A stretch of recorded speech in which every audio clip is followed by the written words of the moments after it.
Indescriptible es tu amor. Tú me buscaste y tu gracia me encontró. Te escuché desde las aguas. Tú me llamaste, calmaste el mar y pude ver el horizonte. Un nuevo día, conmigo estás. Y es que yo no sé cómo explicar que no existe otro igual. Y Cristo, tú abriste mi corazón, me amaste sin condición. Mi Dios, indescriptible es tu amor. Tú me buscaste y tu gracia me encontró. No puedo entender ni explicar. Tu amor eterno nunca me abandonará. Me has hecho libre, me das aliento. Ahora el cielo vive en mí. Es un sonido lleno de gracia. Mis manos alzo, te adoro a ti. Y es que yo no sé cómo explicar que no existe otro igual. Y Cristo, tú abriste mi corazón, me amaste sin condición. Mi Dios, indescriptible es tu amor. Buenos días, Iglesia Israel. Bienvenidos al culto virtual. Mi nombre es Patricia Pérez.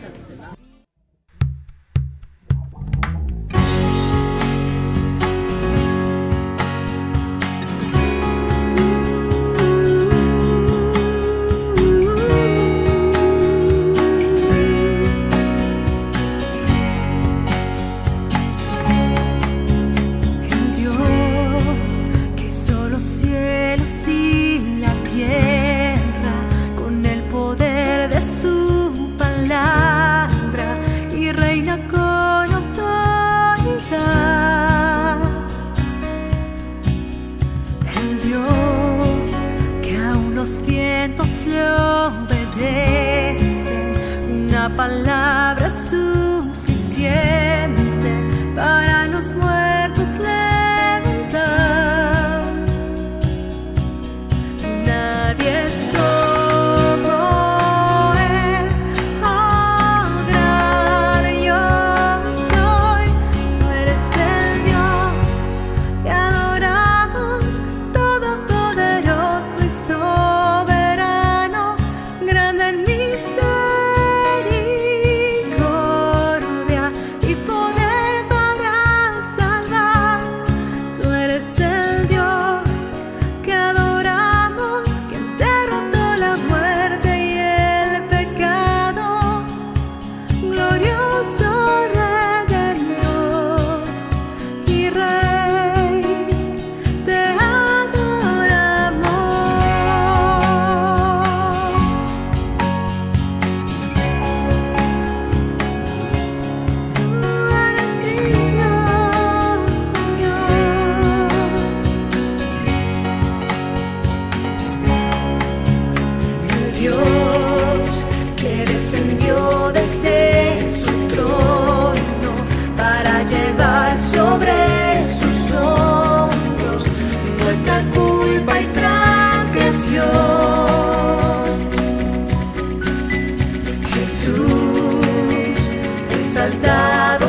Cuán grande abismo entre nosotros, cuán alto monte falla escalar. Con desespero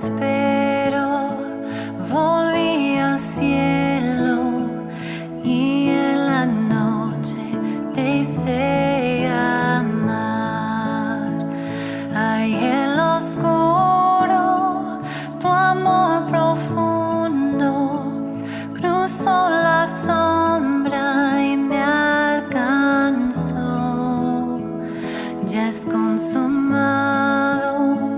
y el fin escrito. Mi esperanza está en Jesús.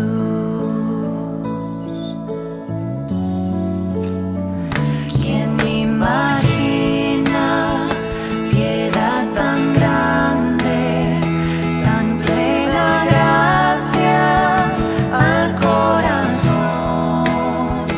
El Dios eterno dejó su gloria, de mi pecado Él se vistió. La cruz al lado, soy perdonado.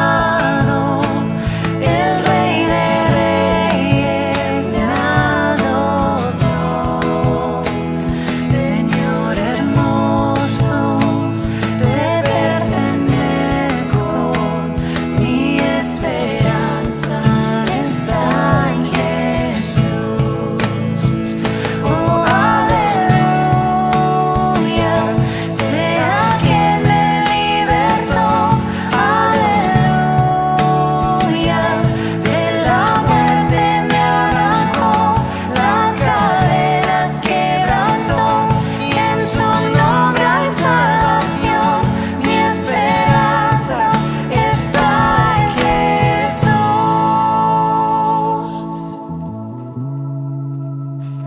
Y tus promesas fueron selladas cuando tu cuerpo resucitó. Desde el silencio, tu gran rugido quebró el poder de la muerte en mí.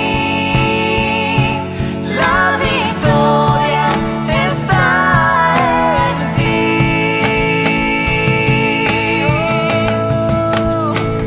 Oh, aleluya, sea quien me libertó. Aleluya, de la muerte me arrancó, las cadenas quebrantó, y en su nombre hay salvación. Mi esperanza está en Jesús.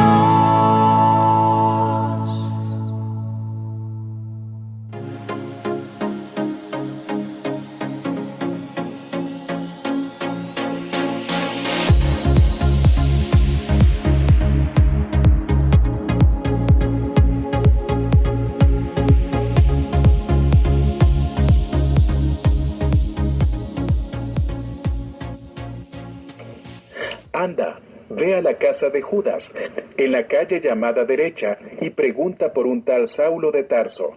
Está orando, y ha visto en una visión a un hombre llamado Ananías, que entra y pone las manos sobre él para que recobre la vista. Entonces Ananías respondió: Señor, he oído hablar mucho de ese hombre y de todo el mal que ha causado a tus santos en Jerusalén. Y ahora lo tenemos aquí, autorizado por los jefes de los sacerdotes para llevarse presos a todos los que invocan tu nombre. Ve, insistió el Señor, porque ese hombre es mi instrumento escogido para dar a conocer mi nombre tanto a las naciones y a sus reyes como al pueblo de Israel. Yo le mostraré cuánto tendrá que padecer por mi nombre.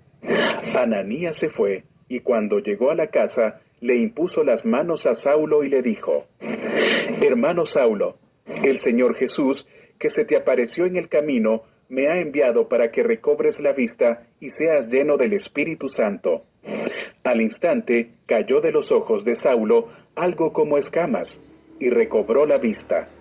Se levantó y fue bautizado, y habiendo comido, recobró las fuerzas. Saulo pasó varios días con los discípulos que estaban en Damasco, y enseguida se dedicó a predicar en las sinagogas, afirmando que Jesús es el Hijo de Dios. Todos los que le oían quedaban asombrados, y preguntaban, ¿no es este el que en Jerusalén perseguía a muerte a los que invocaban ese nombre? ¿Y no ha venido aquí para llevárselos presos y entregarlos a los jefes de los sacerdotes? Pero Saulo cobraba cada vez más fuerza y confundía a los judíos que vivían en Damasco, demostrándoles que Jesús es el Mesías. Después de muchos días, los judíos se pusieron de acuerdo para hacerlo desaparecer, pero Saulo se enteró de sus maquinaciones.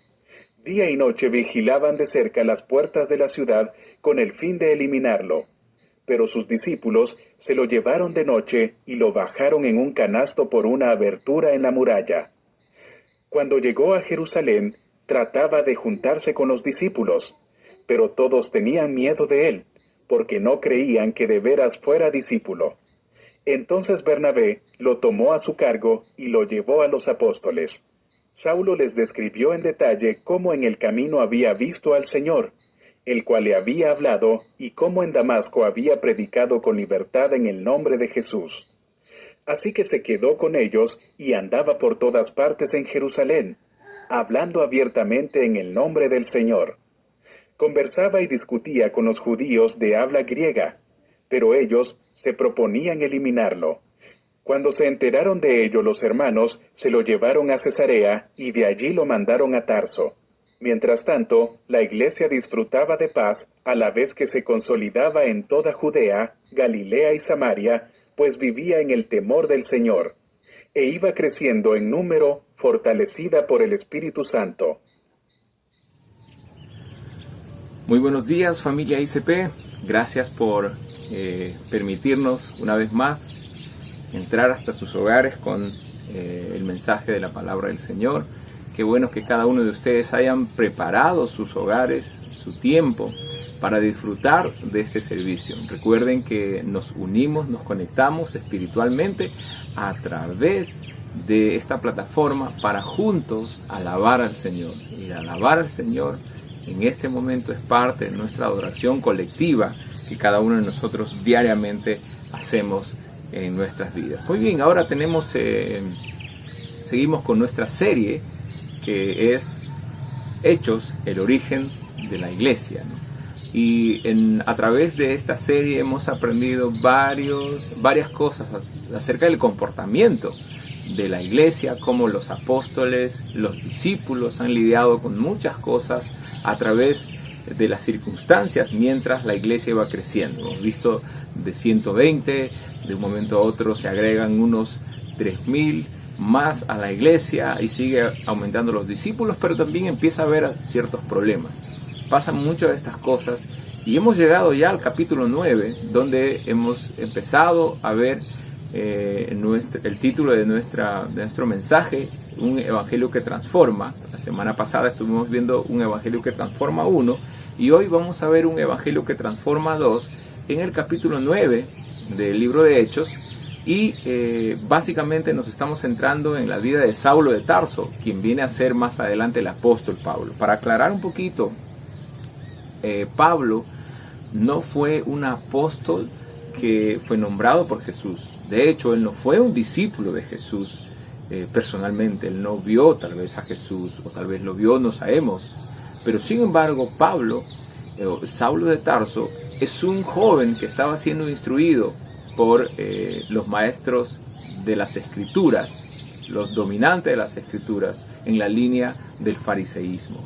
Estaba siendo capacitado y preparado para ser un futuro maestro, un futuro sacerdote, un futuro instructor de la palabra de Dios, pero sin embargo en la línea fariseica, donde él estaba siendo instruido, no se contemplaba la llegada del Mesías como un hombre pacífico y simple.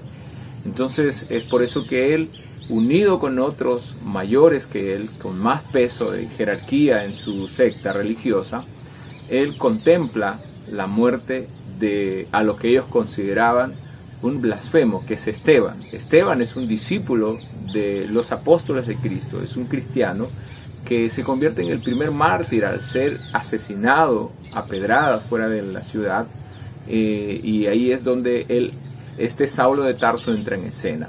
Él contempla la muerte, cuida las prendas de todos aquellos que van a asesinarlo, y él cree que está haciendo la obra de Dios, que está honrando a Dios con esa actitud.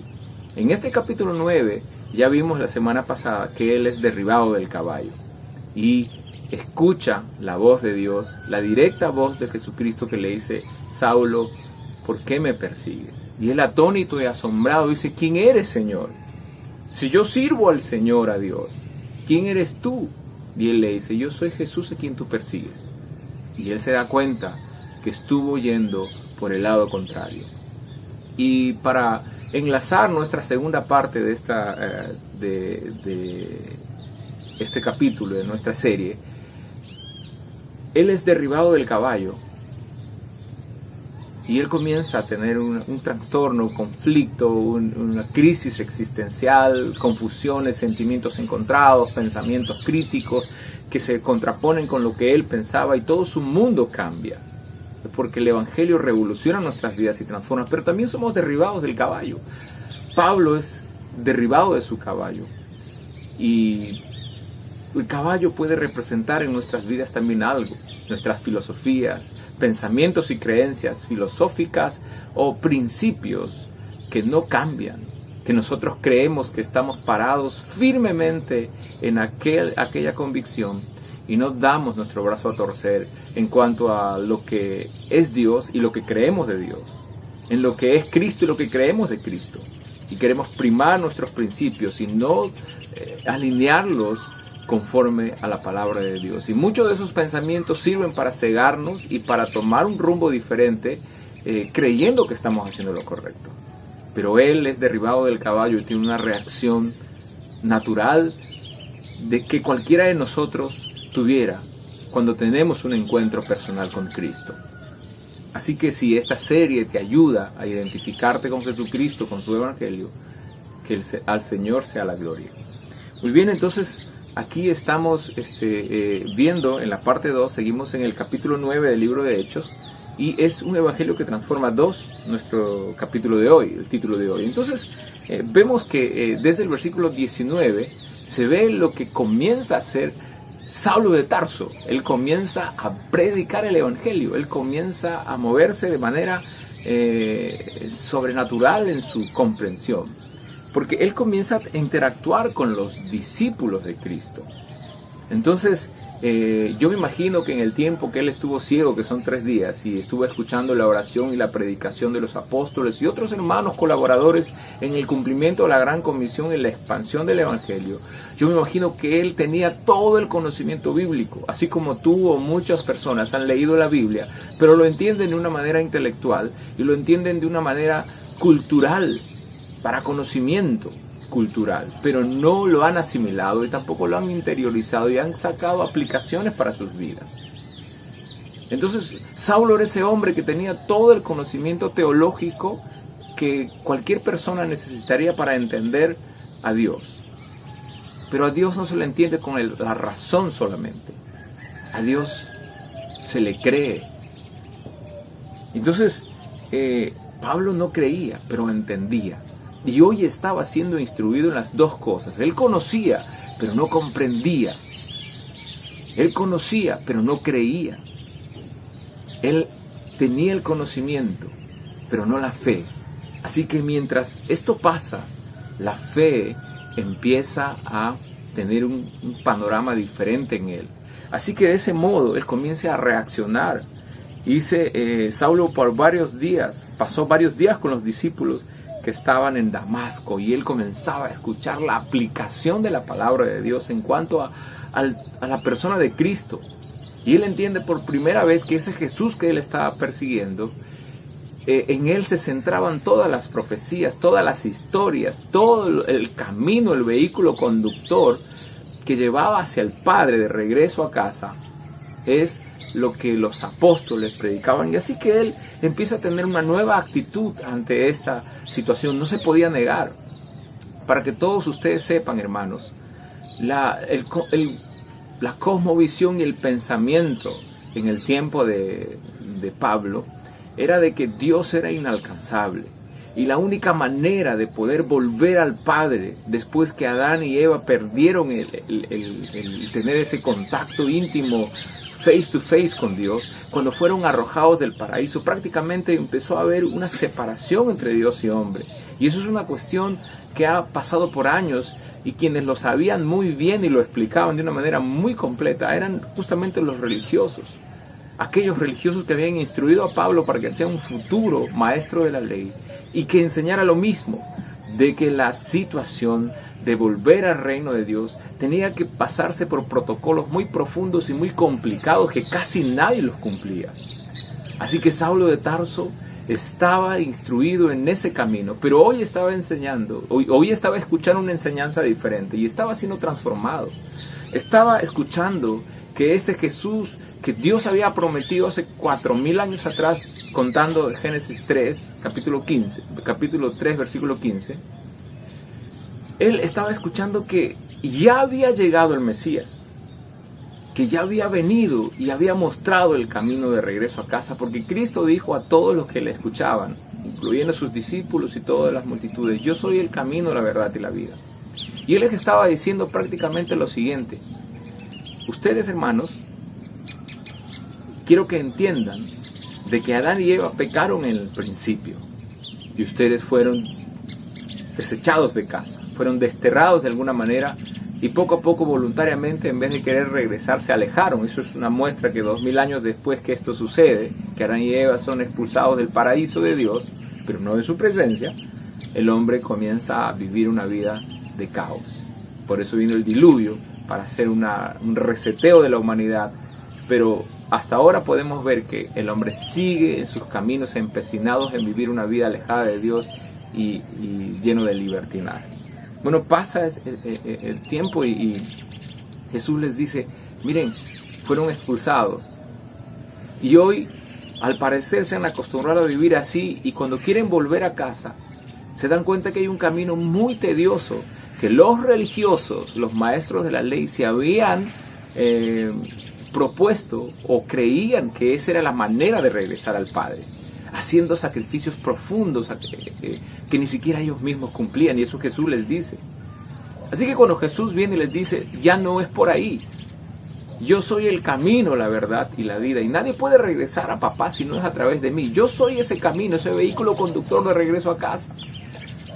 Y Pablo comenzó a entender de que así como nosotros aquí en Pucallpa necesitamos el azúcar para endulzar nuestras bebidas, preparar los pasteles y las comidas, Jesucristo era como ese azúcar. Y Israel era el camión que iba a transportar el azúcar. O sea que todos los preparativos que habían pasado, los procesos, estaban bien encaminados. Pero en realidad la estrella del momento que el mundo necesitaba, que Pucallpa necesitaba, era el azúcar. Vamos a suponer solo que es esto. Así que Israel fue el vehículo conductor, pero ellos no entendían, ellos creían que ellos eran el vehículo conductor, pero y entendían también que ellos eran el camino, la verdad y la vida. Pero Jesús les aclara, le dice: no, ustedes solo son el vehículo conductor, yo soy el camino, la verdad y la vida. Y eso cambia la actitud de Pablo, cambia la actitud de Saulo, y por eso es que en el versículo 9 dice que varios días se quedó con ellos. Dice, y no solamente eso, él comenzó a enseñar a todos que de Jesucristo. Él antes enseñaba en contra de Jesucristo, y hoy hay un cambio de actitud, es una nueva actitud. Nuestro punto número 1 es que el Evangelio, cuando viene en nuestras vidas, nos da una nueva actitud. Entonces, y él comienza a, seguramente en algún momento, a reconocer: pido perdón a todos por haberles dicho y estar persiguiéndoles también porque predicaban a Jesús. Hoy más bien yo vengo a respaldar que esa ese anuncio de que Jesucristo, el que acabamos de crucificar, es el Hijo de Dios, es verdad. Yo me imagino que la gente no lo creía. Dice la Biblia que la gente dudaba. En el versículo 21 dice, todos los que le oían quedaban asombrados y se preguntaban, ¿no es este el que en Jerusalén perseguía a muerte a los que invocaban ese nombre? ¿Y no ha venido aquí para llevar de los presos y entregarlos a los jefes de los sacerdotes? Pero dice, pero Saulo cobraba cada vez más fuerza y confundía a los judíos que vivían en Damasco, demostrándoles que Jesús es el Mesías.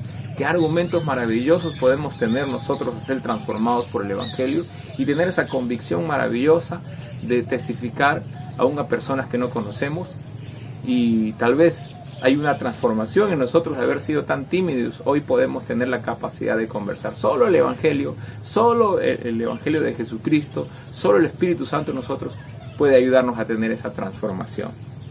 Y seguimos en nuestro punto 2, en el versículo 23 dice que empieza a haber prudencia en nosotros. Empieza a haber prudencia, y prudencia en Saulo, empieza a haber una prudencia natural, porque los judíos se pusieron de acuerdo para hacerlo desaparecer, se pusieron de acuerdo para dañarlo, se pusieron de acuerdo para matarlo. Pero él tuvo prudencia y comenzó a confiar en el Señor. Dice que vigilaba de día y de noche para cuidar su vida. Lógicamente es un hombre todavía joven en las cosas espirituales, es un hombre todavía que no ha madurado su confianza en el Señor, y él todavía tiene cierto temor y no sabe cómo comportarse. Nunca había sido perseguido, siempre había sido perseguidor. Y muchos de nosotros podemos aplicar esto en nuestras vidas. Siempre hemos sido burlones de los que nos han antecedido en ir a una iglesia o creer en el Evangelio, y hemos estado tratando de hacerles pisar el palito para juzgarlos, para decirles, ve, así son los cristianos, que duró solamente un año, una semana. Otros tienden trampas, es decir, a ver cuándo cae este hermano, ya le va a pasar su fiebre del hermanito tal, ¿no? Y eso nos muestra que él tuvo prudencia en vivir y a la vez también comportarse con sabiduría ante esos peligros. No fue a exponerse ante los peligros, y nosotros tenemos que tener esa confianza, ¿no? Aprender a convivir ante los peligros de todos aquellos que se burlan o quieren hacer quedar mal el Evangelio de Cristo y quieren apagar la llama de la predicación a través de sus estrategias para que nosotros nos enmudezcamos, nos metamos debajo del colchón y seamos una luz que está debajo de la mesa, que no tiene sentido, porque el Señor nos ha llamado a ser luz del mundo, y la luz se pone en los lugares más visibles. Así que de hoy en adelante, si tú estás dispuesto a ser un discípulo de Jesús, tu testimonio tiene que ser viable y tiene que estar sobre la mesa, sobre los lugares donde alumbra. Y no tengas miedo, sé prudente, sé sabio con las invitaciones a tomar una cerveza, sé prudente con las invitaciones que vas a recibir, porque no todos tus amigos que te ofrecen algo, aparentan invitarte a algo, es para apreciarte o para que compartan contigo, sino porque quieren verte levantar el vaso, tomarte una foto y publicarlo en el Face y decir, mira, ve, el hermano tal está tomando, él no es un hermano verdadero, es un mentiroso. Entonces todas esas cosas aparecen cuando uno toma la decisión de seguir a Jesucristo. Tal vez muchas de las intenciones de estos hombres eran decir a Saulo, ahora te vamos a matar, y si no te retractas y dices que has estado engañando o es una estrategia para confundir a los que predican de Cristo, te vamos a matar. Y él estuvo muy prudente en eso. Así que tenemos que ser prudentes en ese sentido, ¿no? Y finalmente nos convertimos en testigos creíbles. Dice que Saulo se juntó con los discípulos, fue instruido y comenzó a ser parte de lo que tal vez algunos pensaban que iba a ser una fiebre de un día. Hoy se convirtió en un modo de vida de Saulo.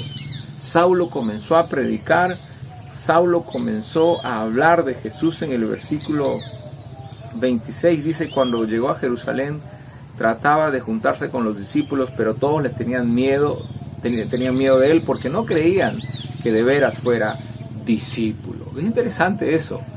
Tenemos que ser testigos creíbles. Y nuestro punto 3 sería, tendremos que ser testigos creíbles de Cristo.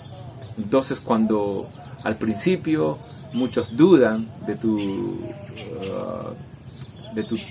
entrega a Cristo, muchos dudan de tu fe, aún los mismos cristianos, tú debes continuar hasta que la gente vea que no es una fiebre de 5 minutos o de una semana, sino que es algo convincente, de que tú te profundizas más. Y no solamente eso, tu léxico cambia, tu forma, tu cosmovisión de ver las cosas cambian, tu ambición, tus cosas empiezan a cambiar de tal manera que te propones solo predicar el Evangelio. Así que Bernabé se tomó a Saulo y comenzó a caminar con él, y ahí Saulo comenzó a ganarse la confianza al ver su transformación genuina de los discípulos, de los hermanos. Así que poco a poco pasa, y esa persistencia, esa permanencia, ese enraizamiento de Saulo comenzó a darle un nuevo énfasis a su vida. Así que nuestra transformación y nuestra convicción, nuestro seguir a Cristo no puede ser solamente un punto emocional de deseo, sino debe ser una convicción. Y para eso existen herramientas, cómo nos pueden ayudar, cómo pueden ayudarnos a aplicar nuestra permanencia, nuestro conocimiento y nuestras instrucciones de seguir a Jesucristo. Así que en eso radica la transformación de este hombre, Saulo de Tarso, quien más adelante se convierte en el apóstol Pablo. Yo no sé cuál es el propósito de Dios en tu vida. Estoy seguro que mientras tú escuchas esta serie, sientes que el Señor te está derribando del caballo. No resistas, déjate transformar. Medita en tus caminos, medita en tus pensamientos, medita en las filosofías y en las convicciones y conceptos que tú tienes acerca de Cristo. Tal vez tú tengas buenos conceptos, pero no todos ellos están alineados al realmente lo que Dios espera de nosotros o lo que Dios es para ti. Tal vez para ti Dios solamente es un auxilio, el último auxilio, solamente sirve para cosas mayores, impactantes, pero no es el Señor de tu vida, solo es una especie de Papá Noel, solo es una especie de Keiko, que solamente o Aladino, ¿no? Que tú lo tocas su lámpara o que esperas regalos solo de Él, pero no es tu Señor, solamente es tu padrino que le pides ayuda, pero nunca es tu Señor para que tú puedas vivir bajo sus principios. Así que te invito y te animo a que mientras continúa esta serie, tú puedas mirar tu vida, y si Dios tiene que derribarte del caballo, no te resistas a ser instruido por Él, no te resistas a ser enseñado por los discípulos de Jesús. Si tú eres un discipulador, eres un cristiano y estás inerte de brazos cruzados, hoy es una buena oportunidad para reflexionar que debes hacer discípulos. Y si tú eres un nuevo o alguien te está ayudando, déjate discipular, y así de esa manera vamos entendiendo y comprendiendo ese gran mensaje del Evangelio que Cristo dejó para nosotros. Que el Señor nos bendiga. Nos vemos el próximo domingo en nuestro servicio presencial. Así que prepárense todos. Vamos a estar en un nuevo local y vamos a disfrutar nuestro tiempo de alabar al Señor. El domingo estamos reuniéndonos a las 5 de la tarde en la avenida Miraflores frente a Fonavi. Ya vamos a estar dando más información de la dirección exacta para celebrar nuestro servicio de adoración al Señor. Que Dios te bendiga. Nos vemos el próximo domingo.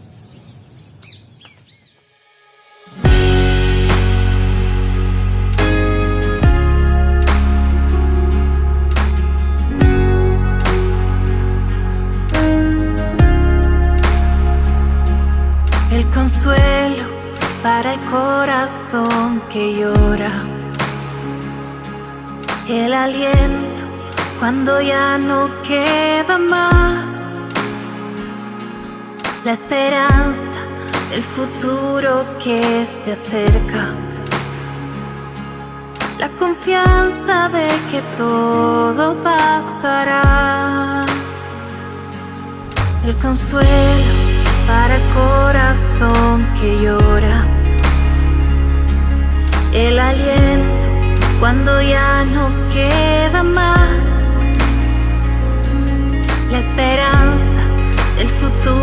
que se acerca, la confianza de que todo pasará. Mi ancla firme está, no temeré, sé que tú conmigo estás. Me aferro a tu bondad y en el dolor me recuerdas la verdad. Tu amor a mí me sostendrá.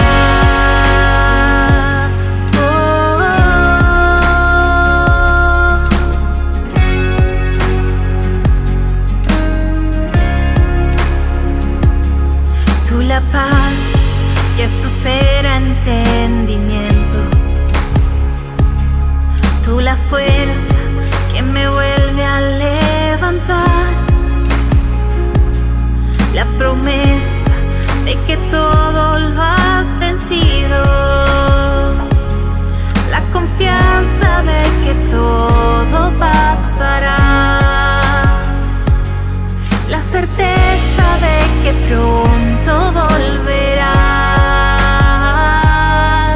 Mi ancla firme está, no temeré, sé que tú conmigo estás.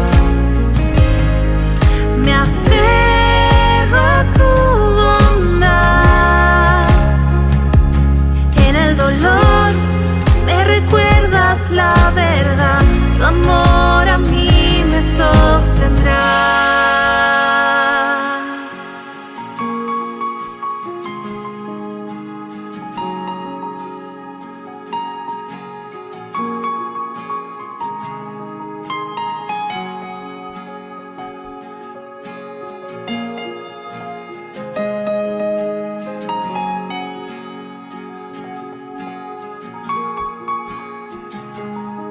En el valle de tinieblas vas frente de mí. Hoy camino en la tormenta mirándote a ti. En el valle de tinieblas vas frente de mí. Hoy camino en la tormenta mirándote a ti. En el valle de tinieblas vas frente de mí. Hoy camino en la tormenta mirándote a ti. En el valle de tinieblas vas frente de mí. Hoy camino en la tormenta mirándote a ti.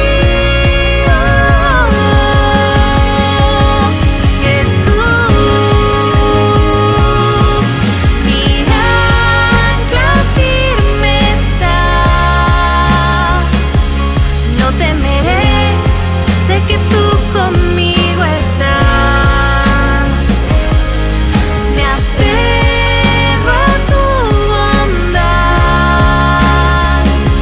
y en el dolor me recuerdas la verdad. Tu amor a mí me sostendrá. Tu amor, solo tu amor.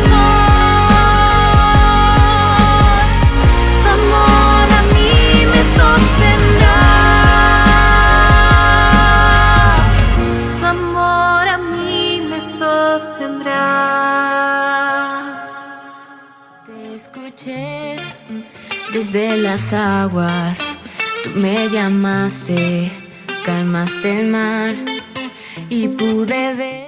Gracias por acompañarnos, nos vemos la próxima semana, bendiciones. Día. Gracias por acompañarnos, nos vemos la próxima semana, bendiciones. No sé cómo explicar